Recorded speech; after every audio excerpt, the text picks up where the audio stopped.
छत्तीसगढ़ की राजधानी रायपुर में भारत माता जय के नारे लग रहे हैं और इस वक्त हम साइंस कॉलेज ग्राउंड में मौजूद हैं और जिस टैंक पे मैं बैठा हूँ ये है भीष्म टैंक। आखिर ये यहाँ पर क्यों आया है, इस बारे में बात करने के लिए हमारे साथ रायपुर के कलेक्टर गौरव सिंह है और उनसे जानेंगे कि आखिर ये यहाँ पर क्यों आया है। इसके अलावा जो है कई टैंक और कई ऐसे हथियार आए हैं जो सेना युद्ध में इस्तेमाल करती है। गौरव जी, ये बताइए कि ये टैंक यहाँ पर क्यों आया है, इसके अलावा क्या क्या होने वाला है रायपुर में। देखिए, माननीय मुख्यमंत्री श्री विष्णुदेव साय जी की विशेष पहल पर ये सशस्त्र सैन्य समारोह किया गया है। इसके पीछे भाव ये है कि छत्तीसगढ़ का जो आम नागरिक है, युवा है, वो सेना को जान सके और समझे कि किन विपरीत परिस्थितियों में सेना हमारी रक्षा करती है। जब सामान्य दिनों में हम लोग घरों में काम कर रहे होते हैं तो हमारी सेना किन विषम परिस्थितियों में काम करती है, उसका एक प्रदर्शन है। और ये टैंक्स ऐसे हैं, ये तो ऐतिहासिक टैंक हैं जिनको लोग दूर से देखना चाहते हैं। हम लोग टीवी में देखते थे, सारे लोग टीवी में देखते थे। आज लोग अंदर बैठकर कि टैंक कैसे काम करता है, और इस जरा सी देर से हम बैठते हैं तो पूरी तरीके से पसीने में लथपथ हो जाते हैं, जबकि यहाँ का टेम्परेचर 42-43 डिग्री है। तो सोचने की बात है, जब 70 डिग्री पर हमारे सूरवीर काम करते होंगे तो किस स्थिति में काम करते हैं। और इसका पूरा उद्देश्य यही है कि यहाँ के लोग ज़्यादा से ज़्यादा सेना को जानें और आने वाले समय में भारतीय जो सुरक्षा तंत्र है उसमें छत्तीसगढ़ की भागीदारी ज़्यादा से ज़्यादा हो। नो योर आर्मी, इसीलिए ये नाम दिया गया है कि जो लोग हैं वो अपने सेना को करीब से जान पाएँ, सेना किन चीज़ों का उपयोग करती है, आखिर कैसे परिस्थितियों में रहती है, बॉर्डर पे किस तरह से लड़ती है, तमाम चीज़ों को समझ पाए। इसीलिए शायद जो है सरकार और प्रशासन ने मिलकर इस तरह का आयोजन किया है। इसके अलावा जो है ये जो टैंक है, इसके अलावा और कौन कौन सी चीज़ें हैं जो लोगों के लिए जो है कहीं ना कहीं अद्भुत रहेगी। वो देखेंगे तो उन्हें एक इंटरेस्ट जागेगा कि कहीं ना कहीं वो लोग भी सेना पे जाएँ और सेना क्या कर रही है उन चीज़ों को समझें। देखिए, भीष्म टैंक है, बीएमपी वहाँ बीएमपी है, स्ट्रेला M10 टैंक है। ऐसी तमाम एंटी मिसाइल टैंक्स हैं, मिसाइल्स को ऊपर भेजने वाले यंत्र हैं। ऐसी बड़े अगर आप कहेंगे तो 10-12 बड़े और छोटे मोटे सब जोड़ लेंगे तो 100 से ज़्यादा वो चीज़ें जो गन्स और आर्टिलरी जो पहले यूज होती थी आज यूज नहीं होती हैं, जो भारत बना रहा है, दूसरे देश बना रहे हैं, ऐसी तमाम चीज़ें यहाँ पर लगी हुई हैं। साथ ही अगर आप विशेष आकर्षण की बात करेंगे तो जो सबसे ज़्यादा 26 जनवरी में, 15 अगस्त में हम देखते हैं जो इन आर्मी की बाइक से लोग डेयर डेविल्स का काम होता है, उसका अद्भुत प्रदर्शन देखने को मिलेगा। हॉर्स राइडिंग देखने को मिलेगी और साथ में ही आपको देखने को मिलेगा कि हेलीकॉप्टर से कैसे ड्रॉप करते हैं, कैसे इसको बचाते हैं। इनका खुखरी डांस भी देखने को मिलेगा।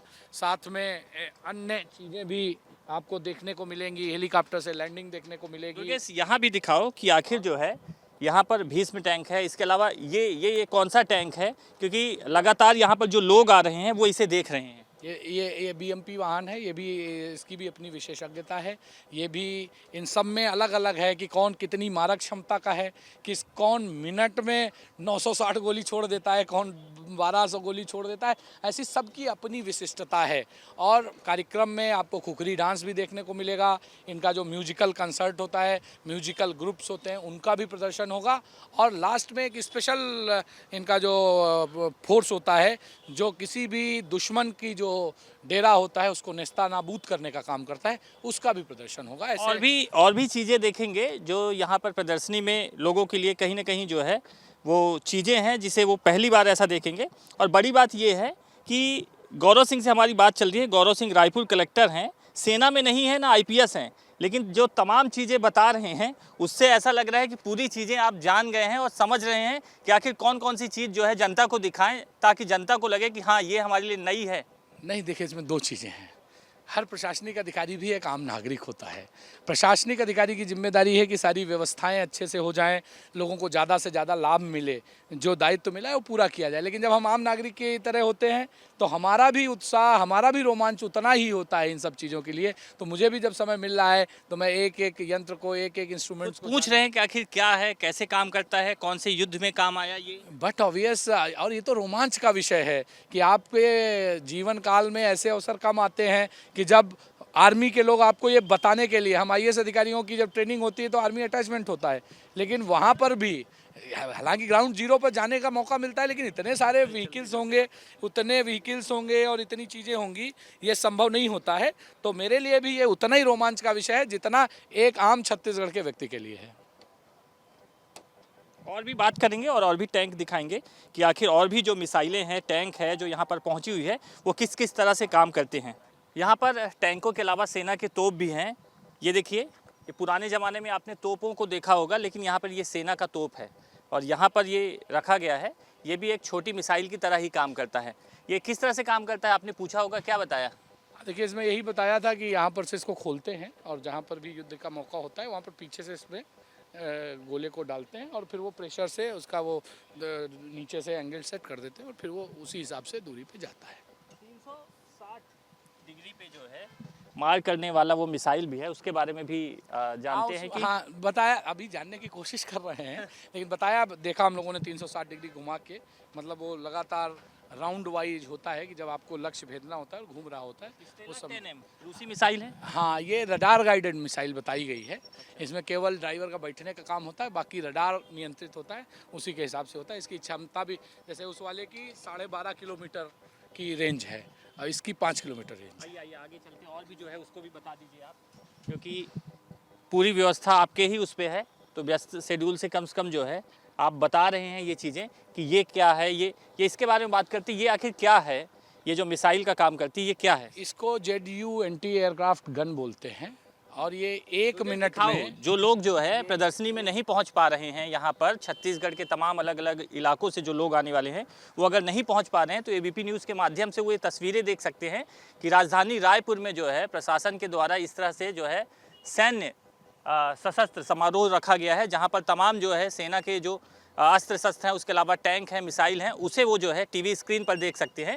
तो ये देखिए, ये ZU-23 एंटी एयरक्राफ्ट है और ये जो है सेना का बहुत उपयोगी हथियार माना जाता है। ये एक्चुअली इसकी जो नॉर्मल क्षमता बताई मुझे वो ये है कि ये 2000 राउंड 1 मिनट में गोलियां चलाता है और अगर बहुत आवश्यक हुआ तो क्षमता इसकी 3400 की है।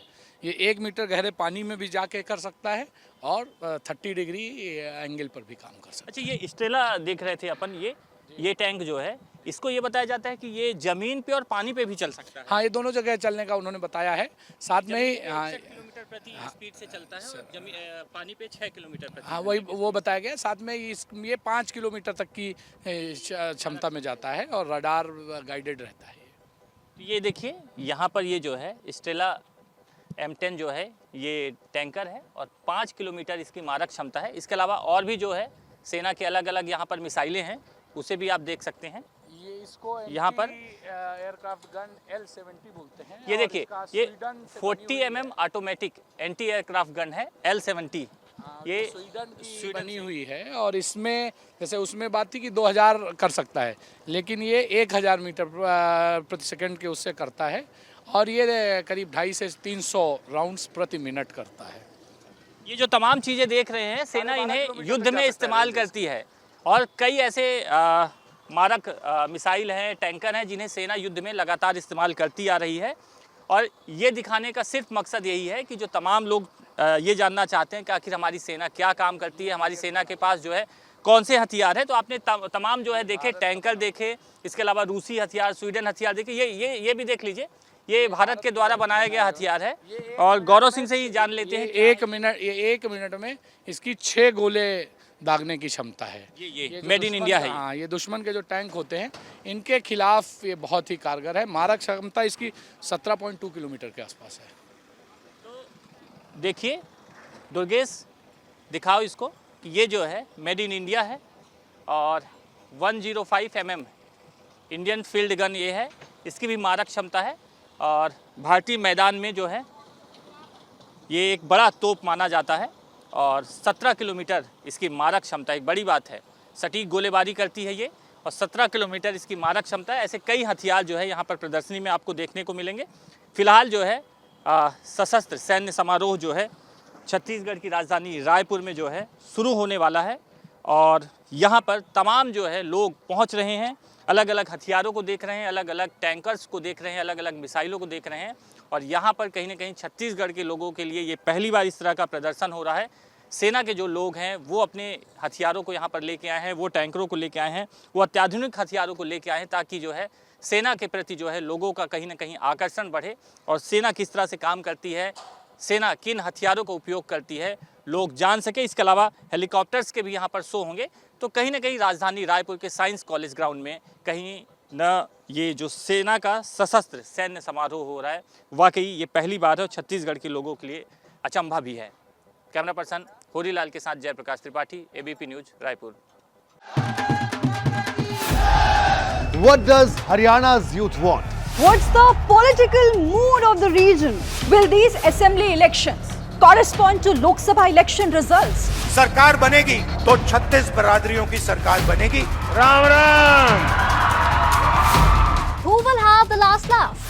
Will it be Nayab Singh Saini of BJP और Bhupinder Singh Hooda from Congress will turn the tables this time? Haryana में मौजूद है हम इस वक्त। Get to know the ground reality of the Haryana elections 2024 with real-time updates in your language and your preferred platform. Only on ABP Live Election Center. Sahi information, har election.